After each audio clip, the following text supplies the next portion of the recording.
Hello friends, quick learn tutorial series में आपका स्वागत है।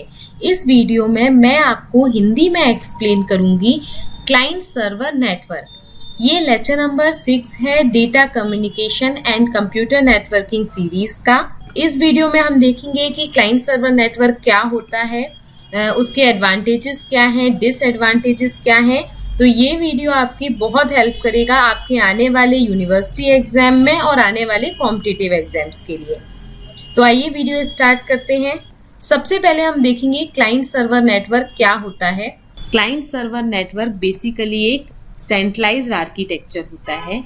इसमें एक सेंट्रल कंट्रोलर होता है जिसको हम कहते हैं सर्वर, और बाकी जितने भी डिवाइस होते हैं नेटवर्क में उनको हम कहते हैं क्लाइंट। ठीक है, चाहे वो आपका लैपटॉप हो, चाहे मोबाइल हो, चाहे कंप्यूटर हो, जितने भी अदर डिवाइस नेटवर्क में कनेक्ट होंगे उनको हम क्लाइंट कहते हैं।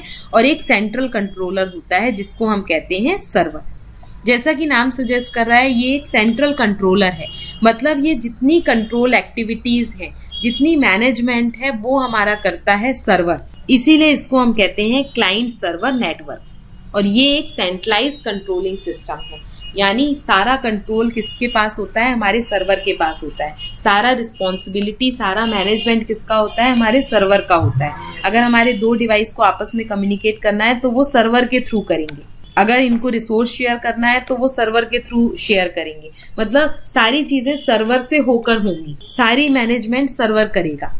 इसीलिए इसको हम कहते हैं क्लाइंट सर्वर नेटवर्क। इस नेटवर्क को हम रिक्वेस्ट और रिस्पॉन्स आर्किटेक्चर भी कहते हैं। क्यों? क्योंकि यहाँ पे क्लाइंट रिक्वेस्ट करता है, अगर कोई भी डेटा सेंड करना है दूसरे डिवाइस को या फिर कोई रिसोर्स शेयर करना है, तो पहला डिवाइस जो है, क्लाइंट जो है, वो रिक्वेस्ट करेगा, सर्वर उसका रिस्पॉन्स करेगा। इसीलिए इसको हम रिक्वेस्ट रिस्पॉन्स आर्किटेक्चर भी कहते हैं। ये जो क्लाइंट सर्वर नेटवर्क है उसमें जो मेजर रिस्पॉन्सिबिलिटीज होती हैं, जैसा कि मैंने आपको बताया कि वो रिस्पॉन्सिबिलिटी हमारे सर्वर के पास होती है, जैसे सिक्योरिटी की, नेटवर्क मैनेजमेंट की, डेटा ट्रांसमिशन की, सारी रिस्पॉन्सिबिलिटी किसके पास है? हमारे सर्वर के पास होती है। सारा मैनेजमेंट हमारा सर्वर करता है। The server is responsible for managing all the resources. Server हमारा रिस्पॉन्सिबल होता है सारे रिसोर्सेज को मैनेज करने के लिए, जैसे फाइल को ट्रांसफ़र करने के लिए, डायरेक्टरीज को ट्रांसफ़र करने के लिए, प्रिंटर को मैनेज करने के लिए, जितने भी रिसोर्सेज हैं उनको शेयर करने के लिए भी हमारा सर्वर रिस्पॉन्सिबल होता है। यहाँ पे अगर हमारे क्लाइंट एक दूसरे से कम्युनिकेट भी करना चाहते हैं तो वो सर्वर के थ्रू करते हैं। इसीलिए इसको हम कहते हैं क्लाइंट सर्वर अप्रोच या क्लाइंट सर्वर नेटवर्क। अब इसके कुछ एडवांटेजेस और डिसएडवांटेजेस देखते हैं। पहला एडवांटेज है इसका, it is a centralised system, therefore we can backup the data easily. जैसा कि मैंने आपको बताया कि ये एक सेंट्रलाइज्ड सिस्टम है, सारा कंट्रोल हमारे सर्वर के पास होता है, इसीलिए सारा डेटा भी हमारे सर्वर में स्टोर होता है। इसीलिए हम डेटा का बैकअप जो है वो इजीली ले सकते हैं client server network. Next advantage है इसका, this network has a dedicated server that improve the overall performance of the whole system। Client server network में हमारे पास एक डेडिकेटेड सर्वर होता है, एक सेंट्रल कंट्रोलर होता है जो सारे टास्क को कंट्रोल करता है, जिसके कारण हमारे पूरे सिस्टम का परफॉर्मेंस बढ़ जाता है। नेक्स्ट है, security is better in client server net because a single server manage the share resources. जो क्लाइंट सर्वर नेटवर्क होता है उसमें सिक्योरिटी बहुत अच्छी होती है, क्योंकि एक सिंगल मैनेजर जो है, एक सिंगल सर्वर जो है, वो सारी चीज़ों को मैनेज करता है कि हमें रिसोर्स कैसे शेयर करना है, हमें डेटा कैसे ट्रांसमिट करना है, सारी चीज़ों को मैनेज करने का काम एक सिंगल सर्वर के पास होता है। इसीलिए क्लाइंट सर्वर नेटवर्क जो है उसकी सिक्योरिटी अच्छी होती है। नेक्स्ट है, स्पीड ऑफ शेयरिंग रिसोर्सेज और डेटा इज हाई। डेटा को सेंड करना और रिसोर्सेज को शेयर करने की स्पीड हाई होती है हमारे क्लाइंट सर्वर नेटवर्क में। नेक्स्ट है, this network is scalable so that we can extend the network by adding new device easily। ये हमारा एक स्केलेबल नेटवर्क होता है। स्केलेबल का मतलब होता है हम इसमें डिवाइस को इजिली ऐड कर सकते हैं, तो ये नेटवर्क हमारा स्केलेबल होता है। इसके साथ साथ ये नेटवर्क लार्ज एनवायरनमेंट के लिए सुटेबल है, मतलब हम बहुत बड़े बड़े नेटवर्क इसके फॉर्म कर सकते हैं। और भी एडवांटेजेस हैं इसके, जैसे कि क्लाइंट सर्वर नेटवर्क जो है वो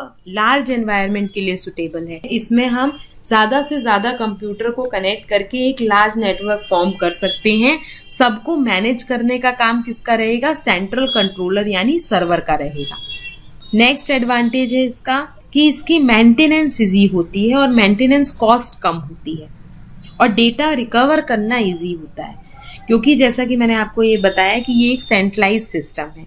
तो सारा डेटा कहाँ पे स्टोर होता है? एक सेंट्रल सर्वर के पास स्टोर होता है। डेटा को मेंटेन करने की, डेटा को मैनेज करने की कॉस्ट कम होती है, तो मेंटेनेंस कॉस्ट कम होती है और डेटा को रिकवर करना भी इसमें पॉसिबल है। इजीली हम डेटा का बैकअप ले सकते हैं। तो ये कुछ एडवांटेजेस हैं क्लाइंट सर्वर नेटवर्क के। अब अपन डिसएडवांटेजेस देख लेते हैं। अब अपन कुछ डिसएडवांटेजेस देख लेते हैं क्लाइंट सर्वर नेटवर्क के। तो पहला डिसएडवांटेज है कि client server network is expensive as it required the server with large memory.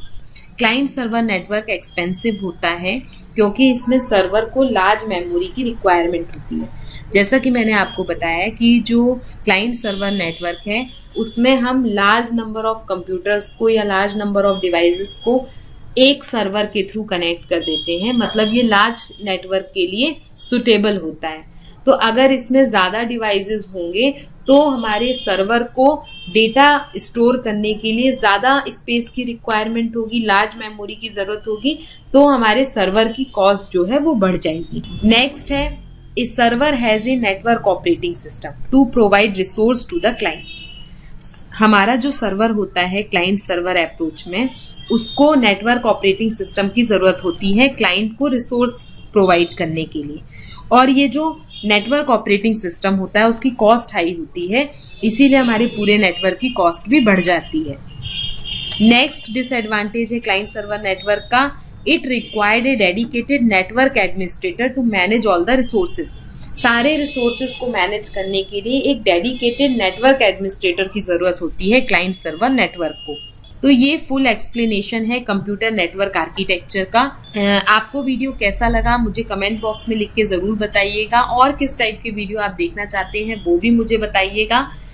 इसके साथ साथ मैं पैरेलल में MCQ सीरीज़ जो है वो भी रन कर रही हूँ, जहाँ पे मैं इलेक्ट्रिकल इंजीनियरिंग के, इलेक्ट्रॉनिक्स इंजीनियरिंग के MCQ क्वेश्चंस आपके लिए लेकर आऊँगी, जो आपके आने वाले JEE और AE एग्ज़ाम के लिए बहुत हेल्पफुल होंगे। तो stay continue, keep watching and keep sharing my videos with your friends. Bye bye.